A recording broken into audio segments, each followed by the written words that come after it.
Right. Today's Honorary Bachelor Studies degree is awarded to Jennifer Turliuk. I want to share a small story about Jennifer with you. And I can recall a moment when I was researching the maker movement and what was happening in Toronto.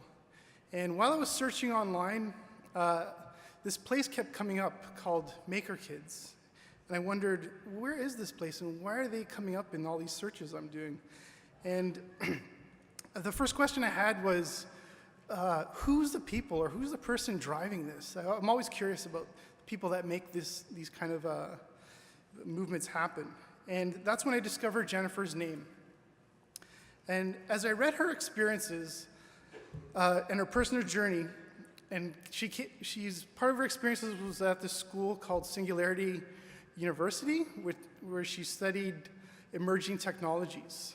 And I came across her work, which was showcased in various media outlets, CBS News, Forbes, another one was, excuse me, another one was Fast Company, and I was really impressed by all this work that she was doing. And one of the main projects that really caught my eye was an SMS emergency system for Hurricane Sandy, which really was a compelling story itself we should read up on. And I felt her story and the way she got to her success is a story that is inspiring and relatable to a lot of the students that are graduating here today.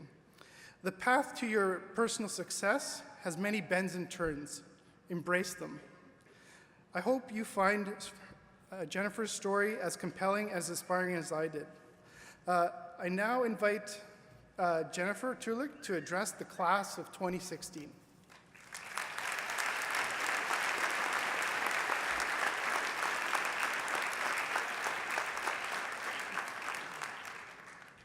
Thank you.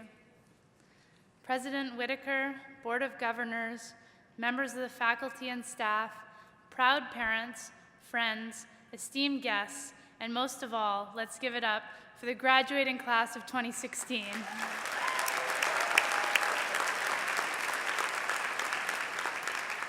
I was a little worried I was going to say 2015 by accident, so we're good. First of all, I would like to say thank you for this extraordinary honor and for giving me the opportunity to speak to you today. I am honored to have the chance to impart some wisdom on this momentous occasion of transition in your lives. When I was told that I was receiving this honorary degree, I couldn't believe it. I didn't feel worthy. It wasn't until I watched the Convocation speeches of people much more famous than I and heard them echo that same sentiment of not feeling worthy of receiving their honorary degrees that I realized, hey, it's okay. Perhaps that feeling of doubt never goes away, and perhaps that's all right. Perhaps you're feeling that doubt now. You've worked hard all this time, and suddenly you're at the finish line. But this, my friends, is only the beginning. The beginning of a life that is truly your own, a life that you can choose to make great and choose to make whatever you want it to be. Indeed, your life is one of the few things in the world that you have near total control over. It's a blank canvas for you to paint on. And as exciting as that is, it can also be overwhelming. What I hope to do over the next few minutes is share some things that I wish I'd known when I was graduating, some things that I found out the hard way, with hopes that it might help save you some missteps along the way in this journey that we call life. I get to talk about three things. First, I'll talk about failure and share how some of your darkest moments can lead to some of your greatest gifts. Second, I'd like to impress a sense of responsibility upon you as you think about your career. And finally, I'll discuss choice. Let's start with failure. So when you see someone up on the stage like this receiving an award, it's easy to think they have it all together and have never struggled. What you don't see is the sleepless nights, the bouts of depression, the difficult conversations with friends and family. The fact is, we all struggle, we all fail. But I believe that it's these dark moments that make the bright ones that much better. Without the darkness, we wouldn't be able to see the stars. And it turns out that some of the most successful people in life grew up with some of the most difficult childhoods. So embrace the struggle and know that it makes you strong. And also know that there's more to life than just your career. Second, let's talk about a sense of responsibility. So the world is in a tough spot right now.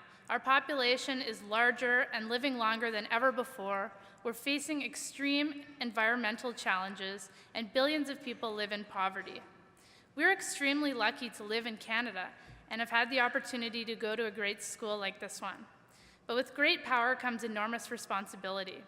I remember when I was graduating, I had some student debt, and so I put my do-gooder nature aside to follow the path that it seemed a lot of my classmates were following.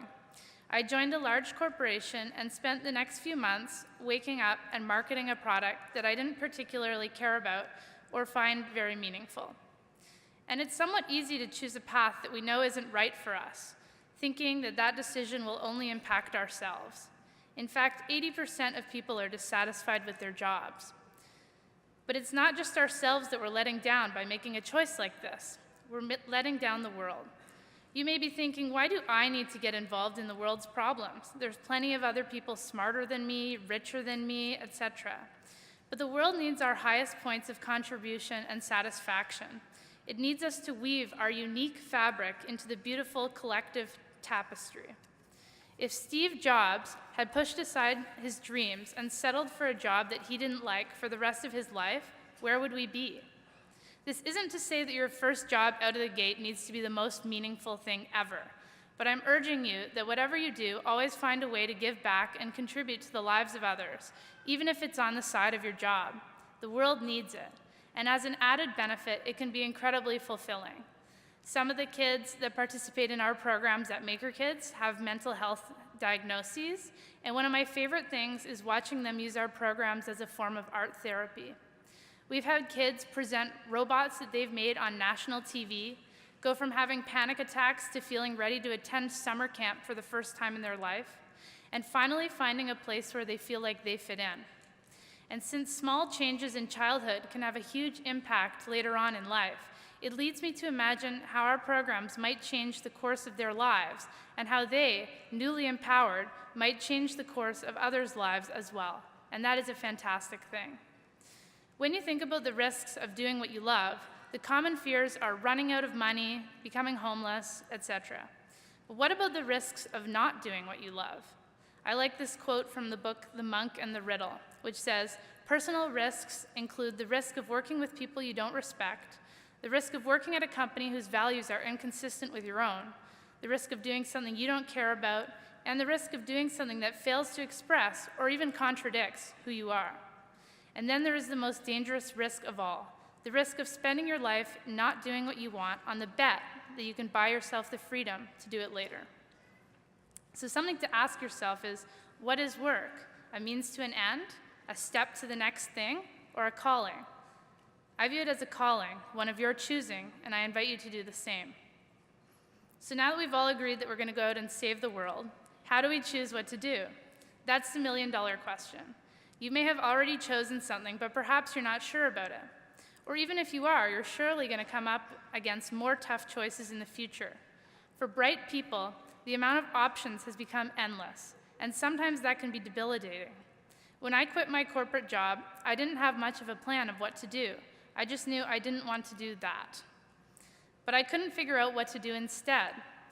A great career is said to be made up of 4 things: what you like to do, what you're good at, what you can make money doing, and what helps the world. I wasn't sure what my answers were for any of those. I met with a professor of career coaching named John Crumbolts, and he suggested that I prototype my career, try a bunch of different things that I thought I might like, and then invest more time into the ones that I like best. So that's what I did. I set up informational interviews with founders, writers, and investors, and asked them about their lives. I offered startups and companies free work in exchange for letting me hang out there for a few days and see how things worked. I dropped in on classes that I found interesting. Finally, I started writing about what I liked. Paul Graham, the founder of the legendary startup incubator Y Combinator, said that always produce is a heuristic for finding the work you love. Through all this experimentation, I came to do what I'm doing now. Going on the theme of doing our part to help the world, at the Singularity University program at NASA, they grouped the global grand challenges into 8 areas and invited us to focus on one. The 8 areas are health, water, energy, environment, poverty, security, food, and education. I chose to focus on education. What one are you going to focus on? A question you can ask yourself is, how do I want the world to change? How do I want the world to be different when I die? What I want is for more people to have careers that are a good fit for them, and that's what I'm working on through MakerKids. Once you know what you want to do, become the best at it. When I'm hiring people, I love to hear candidates say that they try not to think of anything as something they can't do. They know that if they put their mind to learning something, they can do anything. I'll leave you with this poem that I wrote for you. It's not how many dollars we make, it's how many moments we create. It's not how big our houses are, it's who we are. It's not the kind of car we drive, it's what we do while we're alive, because giving our gifts to others is the greatest gift we can give ourselves. Thank you.